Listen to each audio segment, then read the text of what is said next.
Let's design a really fun lemon tray with this mesh base tray here, and using for a filler this really fun eucalyptus garland. It's a PVC foam design with lots of wire in it, but it's too long for the tray.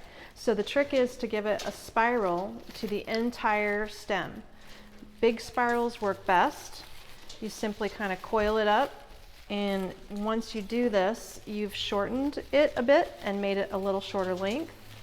And you've also added height, because when you flop that down your tray, now it sort of stands up in the tray instead of laying flat across it. Then you just go back in and shape it out a little bit, give it the volume that it will easily have because of the extra height here. And then we're going to work in some of our yellow stems and our decorative orbs, as well as one fun little sign. So on the left and the right end, we've got the lemon sprays. And we're going to slide one of these over off to this end.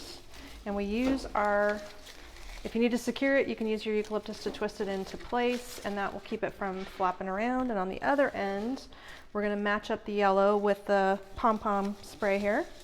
Echinopsis it is. And the echinopsis is going to fill over on the left end.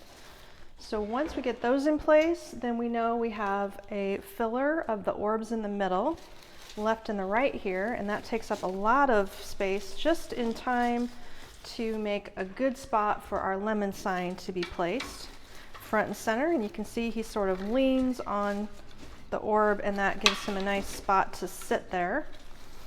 And then lastly, we just need to get that little accent garland that's hiding over here beside me.